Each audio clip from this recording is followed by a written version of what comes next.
What's up, my boys? It's yet another day in quarantine land, and today we are daydreaming about what, Amalia? Today we are gonna share with you the 10 places that we wanna visit. Dying to visit. The first place that we are dying to go see is Gêres Nature Park. We have had thousands of comments from you guys saying this is the place to go and visit here in Portugal. Yeah. It is allegedly the most beautiful natural park in Portugal. This is a natural park where you truly become one with nature. It's all about hiking and exploring hidden gems, which could be a waterfall, a little spring, or an amazing bridge. Who knows how old it is? There will be wild horses, there are plunge pools everywhere that were just created by the nature. And then of course this is where you go on serious hikes. The good thing about Gêres is that it's so elevated. There are so many hilltops and mountains that you do actually get a view from everywhere. And there's a lot of unique ways to accommodate yourself in terms of housing. So when we're going there, we're going to be staying in some pretty amazing places, but you'll have to subscribe to get to see that. One of the places we have been planning to go again and again, but never have gotten to, is Monsanto Village. We have actually planned a tour there 3 times, but we haven't made it. Yeah, but why, Amalie? Why is this a place we are dying to go? Monsanto is located very high in the mountains, and it is an old stone village. It's beautiful up there. It has a big castle, and then it just has all these old school houses that we love exploring. It's basically Fred Flintstone village. Every house is built into these massive boulders, and it just looks insane. It does look like you're entering into a movie scene. It's actually described as the most Portuguese village in Portugal. So it's pretty Portuguese. Let's go to the next one, which is Tras-os-Montes! Tras-os-Montes! Tras-os-Montes means behind the hills, and it's a big area up north in Portugal. This is one of the areas of Portugal that you don't hear much of. It's not the most touristy places, even though there are tours to all the beautiful towns that you will find around this area. One of the reasons why I really want to go here is because this is where they allegedly have the best alheira in Portugal. And that's Jon's favorite Portuguese thing. It For is some reason. Spectacular. So when we're going to Tras-os-Montes, it's going to be a mixture between The hunt for the best alheira. yeah, but also we will explore the cities of Chaves, Bragança, and then the middle of nowhereness, where you will find these charming little restaurants, scenic viewpoints, beautiful hikes. We are definitely gonna do a food tour in that area as Yeah. well, because this is one of the areas where you will find those old school kitchen restaurants where you walk into a grandmother's kitchen and she has the fire inside. Next place is Corvo on Azores. Azores in general are some islands we really want to discover much more of. But Corvo is very, very unique since it's basically just a volcano and nothing else. It's the smallest island out of the 9 islands at the Azores archipelago. There isn't much on the island. It's only 500, actually less than 500 people lives there. The town is so small that everybody have a view to the airstrip. When you look at all the islands of Azores, Corvo looks like the most impressive one, but Corvo is just one of many islands we have to visit at this. Flores is an island I really want to. Flores, as well, and Pico Island. We have to, the highest point of Portugal is Pico Island, 2,300 meters. We gotta hike that. Yeah. The next one is Serra da Estrela, which is a nature park located in central Portugal.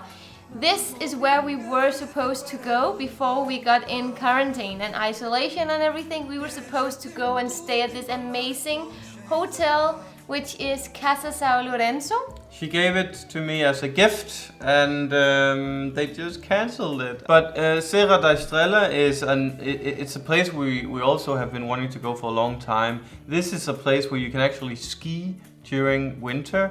It's the highest point on mainland Portugal with 2 kilometers of altitude. So you really get up high here. And that's also what creates all these amazing waterfalls that you will find in this area. And you have a lot of different kind of lushness. And then also you have an enormous amount of goats and sheep because there is a lot of wool. Is that where they make and that's where the cheese comes from? Yes. The Serra da Estrela queijo. That's some of the best cheese in Portugal. Yeah. Also, there is this place called Lagoa Comprida. Yes. If you jump in, you will end in something like Alice from Wonderland. Yeah, or if you jump in, you'll come out on the other side 10 years younger. Maybe, yeah. Or maybe you just drown, who knows. It looks amazing. Yeah. Away from the mainland, but only 10-15 kilometers, we have a little archipelago called the Berlengas. That area looks like something out of a movie. Yeah. It looks wild. And it is also super old. It is so old that there has been influences from so many different cultures in this little area. It's Muslims, Vikings, Romans, pirates, privateers from England and France. Everybody agreed that this was a great place to hang out. Today everybody agrees as well, but you have to sail out there to actually find the treasure, because what reflects this beautiful area is the influence of all these different cultures. The main island is small, but it's a great place to go for a day trip. You can't stay there unless you camp. Illegally. but they have a tiny beach where you can hang out. It's just a very unique place that I think we have to visit, and a lot of you guys have also told us to go to the Berlengas Island. Guimarães is the next one on our list of places we want to go. It's one of the oldest towns in Portugal, and why? Well, it's considered the birthplace of Portugal. Guimarães is a mixture of tremendous history, beautiful, historic, architecturally pristine buildings, amazing food. Like, this is where you get the true, authentic Portuguese cuisine. Charming narrow streets and also charming accommodation. Possibly, most importantly, this is also where you get the Derby do Minho, where Vitória SC plays against Braga. We actually were supposed to go see that game here in April, but as you know, that's not possible. There is a little town in the middle of nowhere. One of the most isolated towns of Portugal, they say. It's called Piudau. Judging from photos, It's so charming. it is picture perfect. It's so beautiful. Yeah. You got all the beautiful building with the blue doors and windows, narrow streets. Do you know why the doors and windows blue? are blue? No?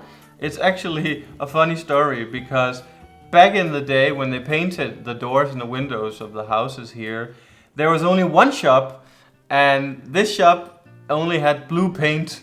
So that's why everything Are you kidding me, really? Yeah. Going to Piudau is something you want to do because you want to enter a different world. You want to explore the cuisine here, because in Portugal, for example, in Alheira, it can be different from, village to village. Oh, I'm so dying to do that right now. Me too. But also it's perfect if you want to stay for a little bit longer. You can go on beautiful hikes, you can go for long walks. And we have been wanting to go here for a long time since we heard about it the first time. Marvão. Marvão is located in Alentejo, which is our favorite region here in Portugal for several reasons. Well, so far we haven't explored everything. We actually need to explore much more of the north. It's a castle town. Marvão is, it's not just Marvão, it's also the surrounding area, because this is a dense little area of pleasure-filled adventure to come. You have Castelo do Vide, you have the main town, Porto Alegre, and then you have the nature park, Serra da Mamed. And in that area you will find all my ancestors, because it's very famous for its wild animals like Egyptian mongoose. Yeah, wild boars mainly though. Yeah, and wild boars. We didn't know about this nature park until recently, when we found out that there's actually quite interesting bird and animal life here.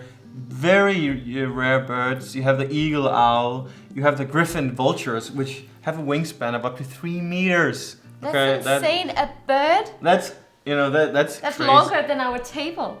That's wild. Much longer. Our couch is 260. Yeah. So it's wider than our couch. Yeah, it's a big bird. You have red deers. You have Iberian lynx, which is almost... Is that a cat kind of thing, right? Yeah, it's a big cat. I thought it was like a leopard when I saw it. Anyway, this is just a beautiful area, and Porto Alegre is a place where we should go on a chorizo tour. Oh, yum. They have so many different sausages. Farinera de Porto Alegre, linguiça de Porto Alegre, painho de Porto Alegre, chorizo murro de Porto Alegre, lombo branco de Porto Alegre, morcella de assar de Porto Alegre, chorizo de Porto Alegre. Oh my god, can you imagine a sausage vlog? That sounds wrong. That sounds so wrong. Porto Santo is the next one, and that is an island that we have been wanting to visit for a long time. It's located so close to Madeira, you can just take a boat from Madeira to Porto Santo. Very few people know about Porto Santo because everybody, when they hear Madeira, they think that's all there is out there in the ocean. Porto Santo is very small, but it's big enough for long, beautiful beaches. And a golf course. Yeah, right? Yeah. They actually have a golf resort there. And what is very unique to Porto Santo is that you have warm seawater year-round. You can go to the beach in early January. It is just an exotic little island. It's mostly pleasure, relaxing. When we're going to Madeira next time, we have to go there. This is our top 10, and this is hopefully something we can manage to do before the year is over. We're gonna get busy. Very busy. But I can't wait. No. So, but that was it for this time. On a final note, we have made some new prints here of our beautiful bridge. It's our guard, the 25th of April bridge here in Lisbon. Go and get yourself one for the birthday of the bridge, which it really isn't. Yeah. Go get one. Obrigada por ver o vídeo. Até logo, guys. Até logo. See you on the next one. Ciao.